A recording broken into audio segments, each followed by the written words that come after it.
All right, so now we're going to discuss how cancers develop on a molecular level. So we already talked about how DNA can be altered, and if DNA is altered, you can develop mutations and then run the risk of cancer, right? So we talked about that. But now we're going to talk about, on a molecular level, how cancers develop. And they really can develop by one of two ways. So, one, you can increase the proliferation. That's one way. Just increase the division of cells. Have uncontrolled division. Or you can decrease the suppression. All right? So those are the two main ways. You basically think of it like driving a car. So put your foot on the gas and speed it up more, or take your foot off the brake. Those are the two ways that you can lead to cancer. Let's first talk about how cancers arise from increased proliferation, okay?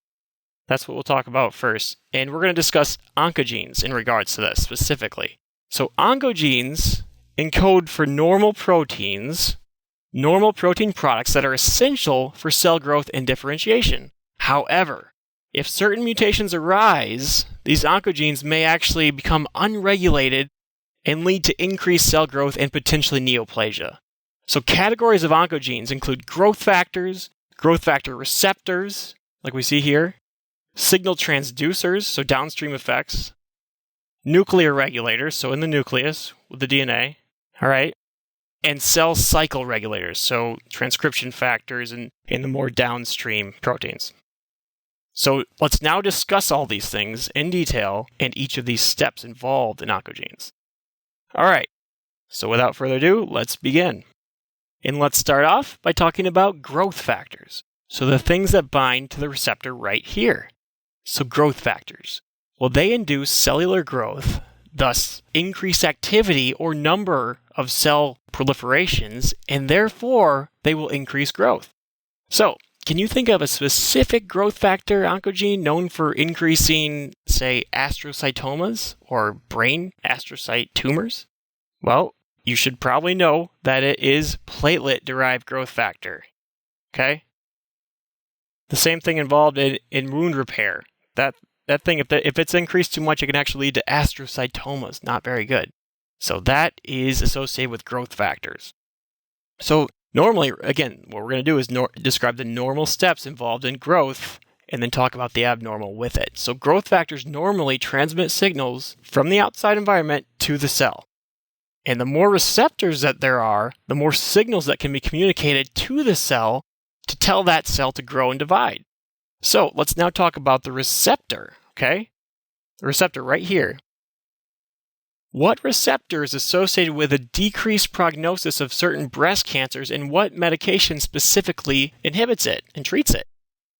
So that would be the cancer gene ERB, ERB, ERB2, or another name is HER2/neu. And what is the drug that actually treats it? Trastuzumab, or Herceptin, is a monoclonal antibody that actually binds to these increased receptors and inhibits them. So that's important to know, and that's associated with a decreased prognosis, actually, in breast cancers. So we talked about the growth factor and the growth factor receptor. Now, once the growth factor is bound to the receptor, a tyrosine kinase that's attached to this receptor on the inside, and kinase means what, again? It means phosphorylation. So something that phosphorylates the receptor, this can also be increased in activity and lead to cancers if it's too much, if the activity is too much so. So what type of mutation is known to cause an increased tyrosine kinase activity, and specifically in the cancer chronic myelogenous leukemia, CML?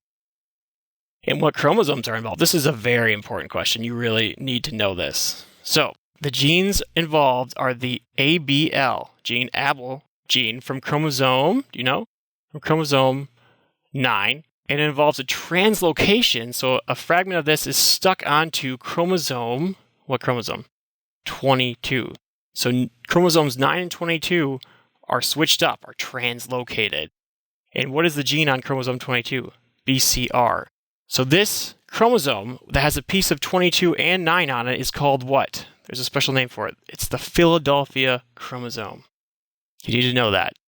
It involves the translocation of 9 and 22 in the genes BCR and ABL.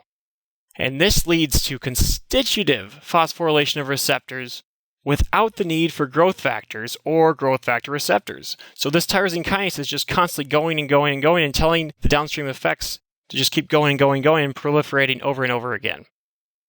Very, very common, commonly tested on the U.S. Assembly. So there's also another monoclonal antibody that can be used to bind to these tyrosine kinase receptors that are overactive. What is that antibody? What is the name of that medication? It's imatinib. Another word is Gleevec, another name, the trade name. Very good. So imatinib. Okay, so once we have phosphorylation on the inside, this actually leads to stimulation of RAS proteins that replaces associated GDP with GTP. So normally you have GDP. Well, now that's stimulated, we have GTP now. So this GTP will then go and activate other things downstream. And before we go ahead with that, let's talk about when RAS proteins can be overactivated. What types of cancers do we see the overactivation of RAS? Colon cancer. Colon cancer, commonly mutated with the RAS gene. All right, so activated RAS and bound GDP then stimulates the MAP kinase cascade. Okay, that's pretty complicated, but you need to know all these steps. And this ultimately results in the synthesis of the transcription factor MYC. Okay, MYC. An increased activity of this in several different types of MYC, including c-MYC, n-MYC, and l-MYC, are associated with different types of cancer. So specifically what? What if there's overactivation of the c-MYC? What type of cancer is that? Burkitt's lymphoma, okay? What about the N? N stands for neuroblastoma. The L? Lung cancer. So that makes sense. Except for the C stands for Burkitt's. All right. Well, with Burkitt's, you need to know the specific mutation. It's another translocation. There's 2 chromosomes that swap fragments. What are those chromosomes? So the c-MYC gene, what chromosome is that on? It's actually on chromosome 8. And that gets stuck onto chromosome, do you know? Chromosome 14. So what's on chromosome 14?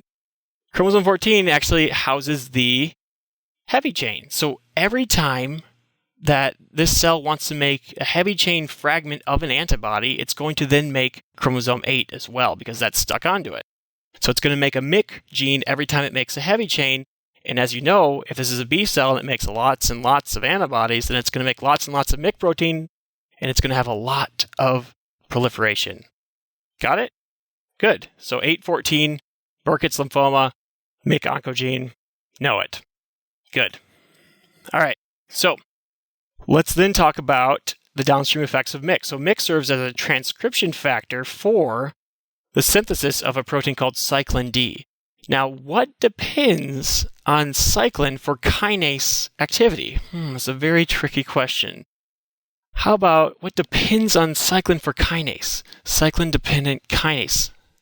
That's it. Cyclin-dependent kinase depends on it. It's very, very hard to think about that one.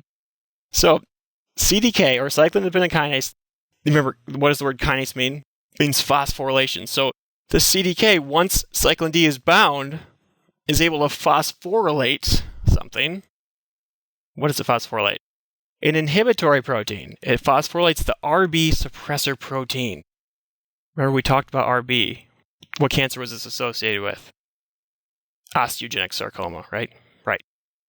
Okay, so anyway, so cyclin-dependent kinase phosphorylates RB, and after this is phosphorylated, RB lets go of this E2F protein, and E2F is responsible for stimulating the cell cycle. In which phase of the cell cycle will this trigger the progression of? So here's the cell cycle, G1 to S to G2 to M. M stands for mitosis. What is the very important checkpoint phase of the cell cycle that you must know? It's the G1 to S phase. You have to know that's the checkpoint phase of the cell. It's because in the S phase, what happens? S stands for synthesis. S is where DNA is synthesized, okay? That's where you make DNA. So it's important that you have a checkpoint before you make more DNA. Makes sense, right? So this E2F protein is inhibited almost all the time so that you're not always progressing to the S phase. And the RB protein is responsible for that. But if the RB protein is phosphorylated because the cell is activated by this growth factor to start growing, then the RB protein will be inhibited and the E2F protein will be free to cause the progression from the G to the S phase. G1 to S, know that for sure it's going to be asked on your test. So RB protein is responsible for monitoring that progression. There's another protein too that we'll talk about in a little bit. All right, so now let's keep going with tumor suppressor genes. We just talked about the RB suppressor gene. Let's talk about some more. And just a quick side note about tumor suppressor genes. So remember, recall that we said that the way to form neoplasias is either by, remember, increasing proliferation or decreasing the suppression. So speeding up the gas or taking your foot off the brake. So we're going to talk about taking our foot off the brake pedal now. And just a quick side note, let's discuss briefly, because it's important, let's discuss the number of mutations that need to occur for a neoplasm to form. So recall that we have 2 chromosomes for every gene, right? 2 loci for every gene, 2 alleles. So you get each chromosome from a different parent. And here's one allele and here's the other for the same gene. Now, for oncogene, because we have 2 of them, if you have a mutation in one of these genes for an oncogene, that's all it takes. Boom, you start making more MYC, MYC, or any of the other oncogenes, you're going to have the progression to cancer. That's all it takes. All you need is 1 chromosome involved. But for tumor suppressors, if you have a mutation in your repressor gene on 1 chromosome, you lose that gene, you still have the other one, right? You still have that one that's going to be suppressing the transformation of neoplasias. So you need to take out both genes for cancer to develop in the case of tumor suppressor genes. Does that make sense? So you only need 1 mutation for oncogenes and 2 for tumor suppressor genes. Very good. Now that we got that sorted out, let's keep going with tumor suppressors. So we talked about the RB protein. We talked about how once it's phosphorylated, it leads to the freeing of E2F. Okay? E2F gets freed up, and it allows the progression from what phase to what phase? The G1 to the S phase. Well, there's another guardian of the G1 to S phase besides RB. And I just had it up here briefly, but what is that one? It is the P53 protein. Okay. And by the way, what does that do? So essentially, P53 on chromosome, do you know what chromosome it's on? Chromosome 17. And by the way, RB is on what chromosome? Chromosome 13. Okay. So chromosome 17, it acts as a gatekeeper of the cell. And it ensures that all mutations are corrected within the cell before it can progress to that synthesizing of DNA phase, the S phase. Otherwise, if it's unable to repair all the mutations, P53 will induce, well, what kills a cell? When does the cell kill itself? Apoptosis. Through activation of caspase enzymes, cytochrome C from the mitochondria, you have apoptosis taking place. All right. So let's talk about, real quick, we forgot to mention some of the cancers associated with RB. P53 is essentially with every type of cancer. RB, well, what does it stand for? Retinoblastoma. So obviously it's associated with retinoblastoma. And then we mentioned the other one. Do you remember what that is? Osteogenic sarcoma of the bone. Very good. All right, so let's talk about some more tumor suppressor genes. So when DNA gets broken, there's a certain protein that can repair this broken DNA. And that is BRCA, or BRCA. And I think of this as BRCA repairs broken DNA. So that helps me remember it. So that's a good mnemonic. But what does really BRCA stand for? Breast cancer. Because it's associated with breast cancer. And there are 2 main types of BRCA. BRCA1 is located on chromosome 17, whereas BRCA2 is located on chromosome 13. And those are both associated with breast cancer and a different type of cancer in women? Ovarian cancer. Good. All right, let's now talk about the RAS protein again. So we mentioned this earlier. It's associated with colon cancers. And recall that it's activated by GTP, right? GDP transforms into activated GTP, and then you have downstream effects, the MAP kinase cascade, etc. So if this is mutated, if there's any mutations involved in this process, you can run the risk of cancer. Now, there's actually a BRAF protein that regulates the MAP kinase cascade. And if this is mutated, you can develop a certain type of cancer. What type of cancer is that? Melanoma. All right, what other tumor suppressor protein prevents melanoma? Just off the top of your head, do you know it? P16. It's good to know. All right, now, speaking of RAS, what prevents RAS from always being activated? There's a GTPase that actually degrades GTP and turns it back into GDP. And this is associated with what genes, chromosomes, diseases, and cancers? That's a lot of stuff to know, but do you know it? So neurofibromatosis type 1, which is on chromosome, so NF1, on chromosome 17, that's associated with neurofibromatosis type 1, hence its name, and increased neurofibromas. There's other signs too, like Lisch nodules in the iris of the eye, plexiform lesions, cafe au lait spots, means coffee with milk appearing spots, patches all over a person's skin, and their skin can look like elephant hide with these neurofibromas. So you'll recognize it. You'll learn this in great detail later. Now there's another type of neurofibromatosis, type 2 on chromosome. So type 1 is on 17. Type 2 is on chromosome, it's easy, 22. So NF2 on chromosome 22. All 2s. And then another thing to know about 2s is there's 2 tumors in the 8th cranial nerve. So what's the 8th cranial nerve responsible for?